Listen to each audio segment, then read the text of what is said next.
আলাইকুম আর কলিজারা পুরা ভাইয়ারা সবাই কেমন আছো?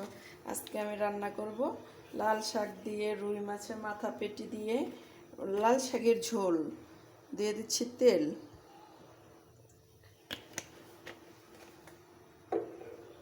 দিয়ে দেব পেঁয়াজ কুচি,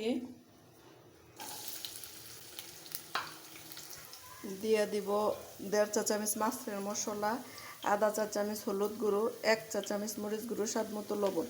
মরিচের গুঁড়ো অংশটা অবশ্যই কম দেবেন, শাক তো আমি এই জন্য কাঁচা মরিচটা বেশি ব্যবহার করব। এই মশলাটাকে দিয়ে দিচ্ছি, পানি যেন পুড়ে না যায়। এখন দিয়ে দিব আধা চা চামচ জিরা পেস্ট, দিয়ে দেবো 1 চা চামচ পেঁয়াজ পেস্ট, দিয়ে দেবো আধা চা চামচ আদা রসুন পেস্ট, দিয়ে মশলাটাকে ভালোভাবে কষিয়ে নেব। দিয়ে দেবো কিছু কাঁচামরিচ, টুকরো করা কাঁচামরিচ। লাল শাকটা তোমরা কে কে খেয়েছো এভাবে? রুই মাছের মাথা অবশ্যই পেটি দিতে হবে, চিংড়ি মাছ ইলিশ মাছ দিয়েও খাওয়া যায়, কিন্তু আজকে আমি রুই মাছ দিয়ে এই রান্নাটা করে নিচ্ছি। মশলাটা কষানো হয়ে গেছে, এখন দিয়ে দেবো সেই রুই মাছ আর পেটিগুলো, দিয়ে ভালোভাবে কষিয়ে নেব। মাছগুলো কষানো হয়ে গেছে, এখন পেটিগুলোকে উঠিয়ে নেব। এখন দিয়ে দেব সে ধুয়ে রাখা লাল শাকটা। শাকগুলো দেওয়া হয়ে গেছে, এখন ডেকে রান্না করব। সাথে তোমরা একটা আলু দিতে পারো, আমি ছোট সাইজের একটা আলু কেটে দিছি।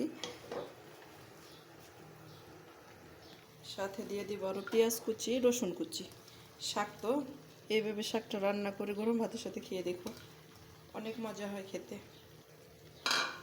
দেখো শাকটা ঝোল ছেড়ে আসতে, এই ঝোল দিয়ে আমি রান্না করবো, আর কোনো ঝোল ব্যবহার করব না।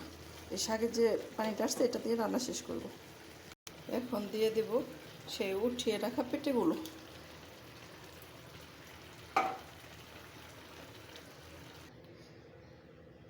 দেখো শাকটা ফ্রাই হয়ে গেছে, এখন চুলা থেকে নামিয়ে নেব।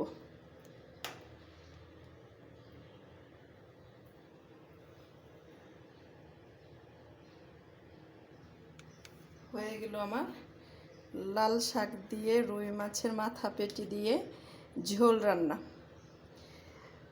আমার রেসিপিটি যদি তোমাদের ভালো লাগে আমার পেজটা ফলো করো, প্লিজ আমার ইউটিউব চ্যানেলটাকে সাবস্ক্রাইব করে দিও। সবাই ভালো থেকো, সুস্থ থেকো, আল্লাহ হাফেজ।